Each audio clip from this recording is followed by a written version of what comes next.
Hello everyone, I'm Kevin from Madisonville. I'm sorry that I couldn't join you in person today, but I'm very pleased to send this video message. When I heard that your conference of 2013 was going to be this weekend, I realized that I would not be able to come to Cincinnati because I'm here in Sydney, Australia, one of the most beautiful cities in the world. So, greetings from Sydney. I'm currently sitting on the 36th floor of the Shangri-La Hotel, which is one heck of a hotel, and I have one heck of a view. Behind me are the Sydney Harbor. I've got the Sydney Harbor Bridge, and over my right shoulder, you'll see the Sydney Opera House. And much to my surprise, this morning when I looked out my hotel room window, I saw the Queen Mary II, one of the largest cruise ships in the world, had docked here this morning and is headed out of port later this evening. I would like to thank Lavandez and Richard for inviting me to speak, and I'd like to congratulate both of you in your 8th year of the UC Potential Conference. And congratulations to all of you who are attending this conference this weekend. I know that you have choices, and there are other things you could be doing with your weekend. And I think you made the right choice by attending the YSP conference, and you're investing in your future. So, back to Kevin from Madisonville. So I grew up in Cincinnati, obviously in Madisonville. I graduated from Walnut Hills High School and also UC. And yes, I'm a big avid Bearcat fan. Where you are right now at UC, I know it very well because I was sitting there one day where you're sitting. And when I was sitting there where you're sitting, at your age, I had no idea what I wanted to do with my life. I knew that I wanted to continue my education because people told me, Kevin, you should continue your education. But I knew what I was doing, but I really didn't know why I was doing it. I loved sports and music. I thought I wanted to play football. I played in my freshman year. I came back in my sophomore year, and everyone had grown up, and I hadn't grown up, or at least in size, and I became less effective on the field. Then I thought I wanted to be a musician. And I performed on stage from time to time with several groups. I could sing, but I couldn't play an instrument. And I found that there were a lot of other people who had more talent than I did, were talented in playing other instruments, and I couldn't. So I decided that that really wasn't what I needed to pursue as well. So much for music and sports. Well, I also love to travel. So I thought, hey, I could be an airplane pilot, and so I joined Air Force ROTC. I passed the written exam, but I failed the physical exam, and so there was another hope down the drain. And after that, I thought, well, I love to travel. Maybe if I could be a cartographer, someone who draws maps, then I would be able to travel to those places that I'm drawing maps for. So I studied that in school. I actually declared that as my major. And that's when I had an experience that changed my life. I was through college at UC in a work-study program. What that means is you are going to school part of the time, and then the other part of the time you're actually working in your field. So I, along with 2 other students, were working in the corporate office of a major company in downtown Cincinnati. And the hope, after you complete that program, which is in your junior and senior year, is that ultimately, once the program is complete, that company would offer you employment. So you would graduate from school, and then you would be able to walk right into a job. Well, when we all graduated, the 3 of us, the other 2 students were not people of color. I was the only one. And when we graduated on Saturday, that Friday, we all received letters from the company. Larry opened his letter, that was one of the other students, and the letter said, "Congratulations, Larry. We are real proud of you for graduating, and we would like you to come to Human Resources on Monday morning to talk about employment." So we were all very happy for Larry.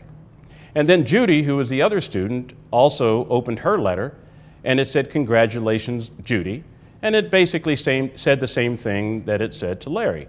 "Please come to Human Resources on Monday morning, and we'll talk about employment."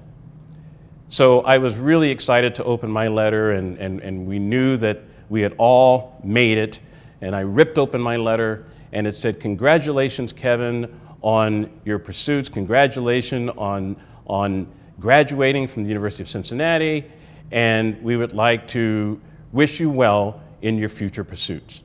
And that was it.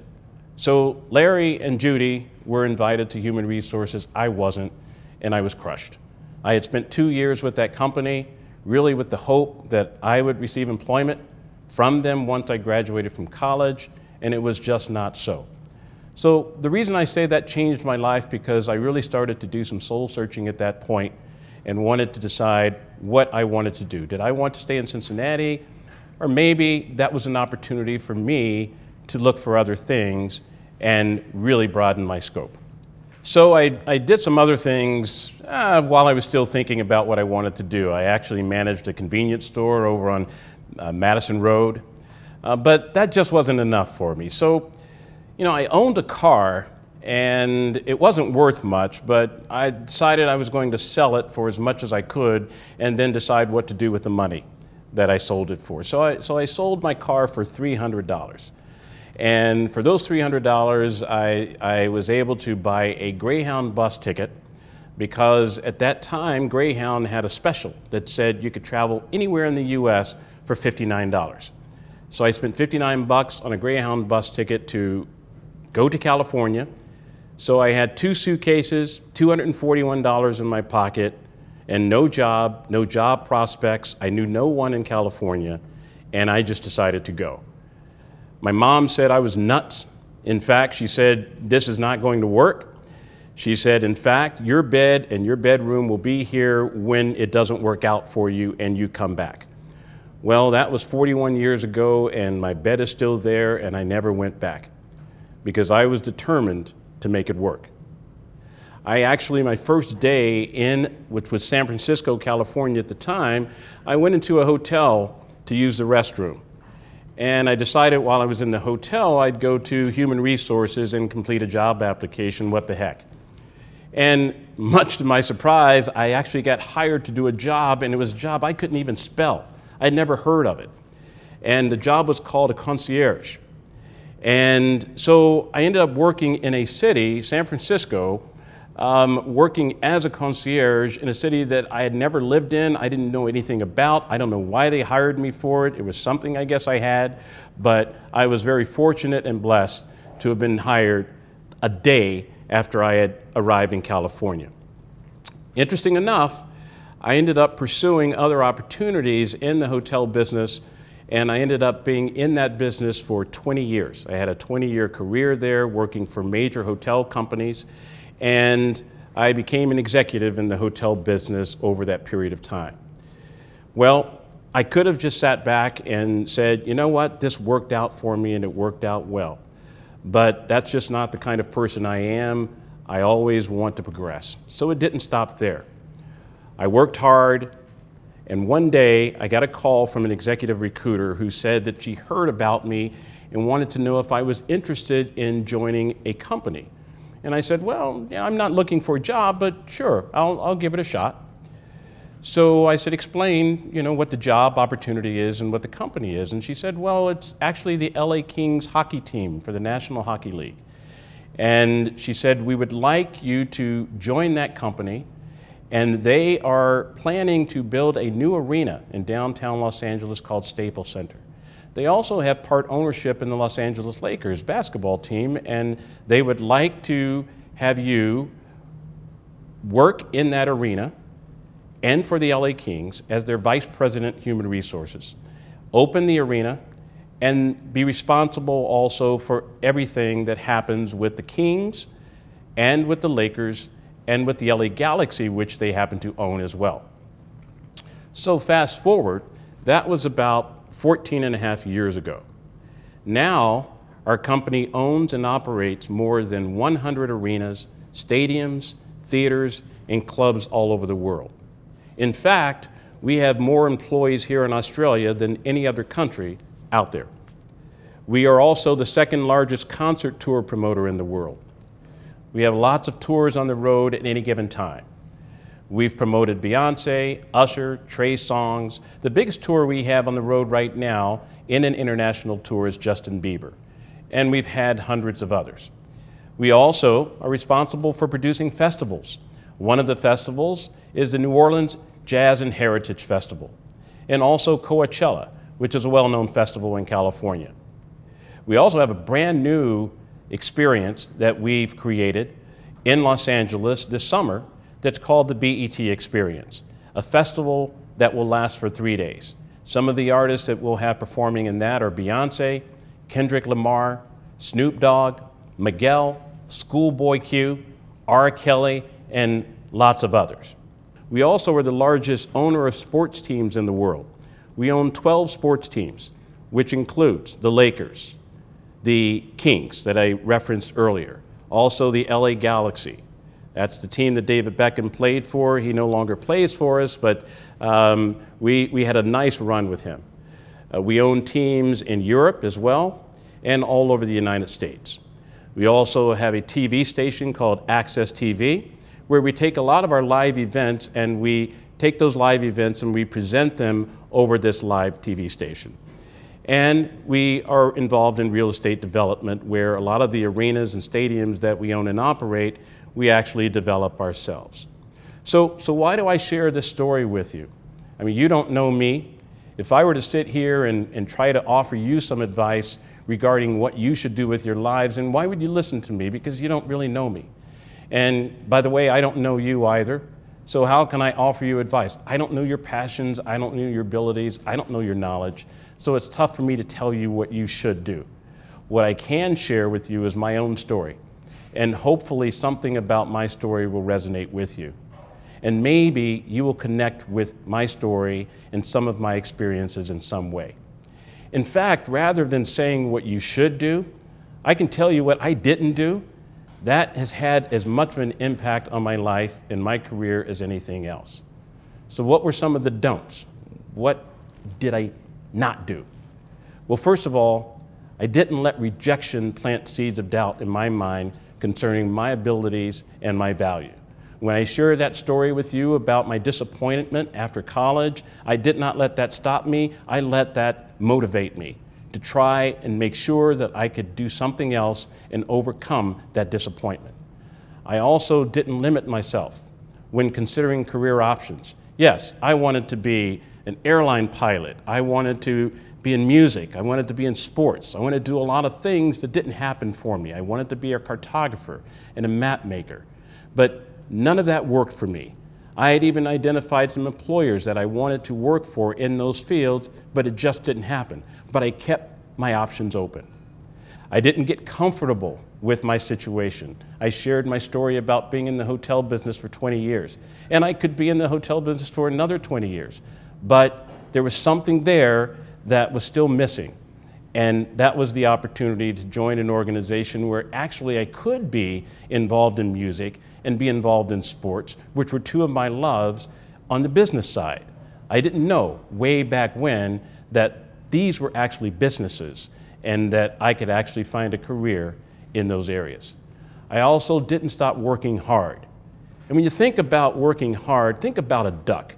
As a duck is, if you're looking at a duck who is on the lake and you're looking from above, it's very smooth. The duck is just very gracefully going through the lake. But if you were to go underwater, you would see that duck paddling away like this, because there's a lot of work that's going into that duck's slow and graceful movement through the lake. And that's the way life is. That's the way our careers are. We may make it look easy, and sometimes I make what I do look easy. But I'm working hard, and hard work always pays off. I also kept going to school. Even when I didn't know what I wanted to do, I continued going until I figured it out. And I didn't let other people put me in their box. That happens in our lives quite a bit, where people create a box for you and they want you to be in their box, and it limits all of your possibilities. I also didn't limit my relationships to people who were just like me. I found people who were not like me, who would challenge me. I had a rainbow of friends. I surrounded myself with people who were different than me. You know, you never know who you're going to meet and when you'll meet them and when they might be able to help you achieve some of your goals. I wasn't afraid to be different. I know when you're in school, there's a lot of pressure on you to fit in, but unique is where it's at. Unique is okay. Stand out. That's what's going to make you different than the others, and that's what's going to set you apart from others in the minds of employers. And I wasn't afraid to take risks. Really, the bigger the risks, the greater the reward. When I moved out to the West Coast, that was a huge risk. My mom even said, it's not going to work out for you. But I went ahead and did it anyway, and it was really that move that changed my life. And I didn't forget who I am and where I'm from. And that's why I'm speaking to you today, because I'm from where you are. And I sat where you sat one day. And I want to make sure that I reach back and share my story with you and share a little bit of advice with you so that hopefully, as I said before, it will resonate with you. And, you know, someday, if you meet me or I meet you, I want you to remind me that you were at this conference today and maybe something I said stuck with you and maybe it helped you in some way in your life. I have a passion for helping others who haven't been as fortunate as I, so I've been very involved in a lot of philanthropic work in Los Angeles. And also my feeling is I am who I am because of who we are. That's a philosophy that is held true in South Africa and helped everyone in South Africa overcome apartheid. It's something that's called Ubuntu, and it's something that I live by as well. So let's talk about success. A lot of people have different definitions of success. Only you can define what success means to you. You will know it when it happens. But what do most successful people you know have in common? Well, they were passionate about what they do. They were not afraid to compete. They worked hard. Those are things that all successful people have in common. So I would just like to leave that with you, and hopefully we'll all have a chance, or some of us at least will have a chance to meet. But in closing, I would like to wish all of you well. Once again, congratulations for participating in today's leadership workshop. And also, I wish all the best to you in your future endeavors.